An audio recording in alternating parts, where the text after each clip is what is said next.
Welcome back student. उम्मीद करता हूँ आप खैरियत से होंगे। हमारा आज का टॉपिक है इंपीरिकल फार्मूला और मॉलिक्यूलर फार्मूला के बिटवीन डिफरेंस। सबसे पहले हम डिफाइन करने जा रहे हैं व्हाट इज इंपीरिकल फार्मूला। कि किसी भी केमिकल फार्मूले की जो सादा तरीन शक्ल होती है हम उसको कहते हैं इंपीरिकल फार्मूला। जिस तरह ये डिफाइन किया गया, simplest form of a chemical formula. Previous lecture में मैंने आपको बताया था कि केमिकल फार्मूला क्या होता है। एक तो हमने देखा था मिक्सचर, दूसरा देखा था कंपाउंड। मिक्सचर को तो हम आम नाम से रिप्रेजेंट करते हैं, जबकि कंपाउंड के लिए एक खास फार्मूला हम यूज करते थे जिसको कहा गया था केमिकल फार्मूला। और उसी केमिकल फार्मूले की जो सिंपलेस्ट फॉर्म होती है बेसिकली उसी को कहते हैं इंपीरिकल फार्मूला। इसको समझने के लिए हम एक एग्जांपल का सहारा लेंगे। जिस तरह SiO2 है, इसको कहते हैं सैंड, सिलिकॉन, इसको आम जबान में रेत कहते हैं। तो इसके अंदर जो एटम्स होते हैं, एक तो सिलिकॉन का एक एटम पाया जाता है, दूसरा ऑक्सीजन का 2 एटम पाए जाते हैं। तो हम लिख सकते हैं इसके अंदर 1:2। ये जो रेशो है, इस रेशो को मतलब बेसिकली हम कहते हैं इंपीरिकल फार्मूला। जो इंपीरिकल फार्मूला होता है कि किसी भी केमिकल कंपाउंड के अंदर ये जो सिंपलेस्ट रेशो पाई जाती है बेसिकली उसी को कहते हैं इंपीरिकल फार्मूला। जिस तरह ग्लूकोज है, ग्लूकोज के अंदर कार्बन, हाइड्रोजन, ऑक्सीजन पाया जाता है। कार्बन भी 6 एटम होते हैं, हाइड्रोजन के 12 होते हैं और ऑक्सीजन के 6 होते हैं। अगर हम इनको सिंप्लीफाई करें तो इसको भी 6 पर डिवाइड कर दें, इसको भी 6 पर, इसको भी 6 पर, तो ये रेशो बनती है 1:2:1। तो ये जो सिंपलेस्ट रेशो होती है किसी भी केमिकल कंपाउंड के अंदर, ये बेसिकली क्या होता है, इंपीरिकल फार्मूला होता है। It is all about empirical formula.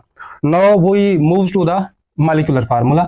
What is molecular formula? A compound which shows the actual number of atoms or elements in a molecule of a chemical formula. कि किसी भी chemical formula के अंदर जो elements और atoms पाए जाते हैं मॉलिक्यूल के अंदर, उनकी एक्चुअल जो तादाद होती है, क्वांटिटी होती है, बेसिकली मॉलिक्यूलर फार्मूला उसी को एक्सप्लेन करता है कि किसी भी केमिकल कंपाउंड के अंदर टोटल कितनी एटम्स या एलिमेंट्स पाए जाते हैं। जैसा कि नाम से ज़ाहिर है मॉलिक्यूलर फार्मूला, कि मॉलिक्यूल के नंबरिंग को ज़ाहिर करता है, इसी को कहते हैं मॉलिक्यूलर फार्मूला। जिस तरह ये एग्जांपल है C6H6 बेंजीन, ये है बेंजीन। कार्बन भी 6 एटम है और हाइड्रोजन के भी 6 एटम है। ये जो एटम है, ये जो नंबरिंग है 6 दोनों के, कार्बन भी 6 हैं और हाइड्रोजन भी 6 हैं। तो ये जो एक्चुअल नंबर है तो मॉलिक्यूलर फार्मूला इनको ज़ाहिर करता है। अगर हम इसको सिंपल कर दें, इसको 6 पर डिवाइड कर दें और इसको भी 6 पर डिवाइड कर दें तो ये CH बनता है। और CH ये सिंपलेस्ट फॉर्म है केमिकल कंपाउंड की, तो इसको हम कहते हैं इंपीरिकल फार्मूला। जबकि एक्चुअल नंबरिंग जहाँ पर हमें रिप्रेजेंट होती है, जहाँ पर रिप्रेजेंट कर रही होती है एक्चुअल नंबर किसी भी कंपाउंड के अंदर, तो उसको कहते हैं मॉलिक्यूलर फार्मूला। ये ग्लूकोज है, ग्लूकोज के अंदर C6H12O6 है। तो ये एक्चुअल जो नंबर है, कार्बन के 6 एटम पाए जाते हैं, हाइड्रोजन के 12 पाए जाते हैं और ऑक्सीजन के 6 पाए जाते हैं। तो ये जो एक्चुअल नंबरिंग है कंपाउंड के अंदर एटम्स या एलिमेंट्स की, इसको कहते हैं मॉलिक्यूलर फार्मूला। जबकि इसको हम सिंपलेस्ट करें तो 6H2O, ये सिंपलेस्ट फॉर्म बनती है। इसको भी 6 पर डिवाइड कर दें, इसको भी 6 पर और इसको भी 6 पर, ये 6 से 6 कैंसल, 6 ये 2 और ये 6 से 6 कैंसल। तो CH2O हम इसको कहते हैं कि ये किसी भी मॉलिक्यूलर फार्मूले की, सॉरी केमिकल कंपाउंड की क्या है, सिंपलेस्ट फॉर्म है। इसको कहते हैं इंपीरिकल फार्मूला। जबकि जहां पर एक्चुअल नंबर होते हैं किसी भी एटम के, उसको कहते हैं मॉलिक्यूलर फार्मूला। ये हाइड्रोजन पेरोक्साइड है, ये एक्चुअल अमाउंट को ज़ाहिर कर रही है, तो ये मॉलिक्यूलर फार्मूला हो गया इसका।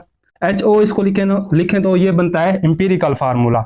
जिस तरह कुछ कंपाउंड ऐसे होते हैं कि उनका इंपीरिकल और मॉलिक्यूलर फार्मूला सेम होता है, क्योंकि वो ऑलरेडी सिंपलेस्ट होते हैं, उनको मज़ीद सिंप्लीफाई करने के लिए हमें किसी भी मेथड की ज़रूरत नहीं होती। जिस तरह H2O वाटर, ये ऑलरेडी सिंपलेस्ट है।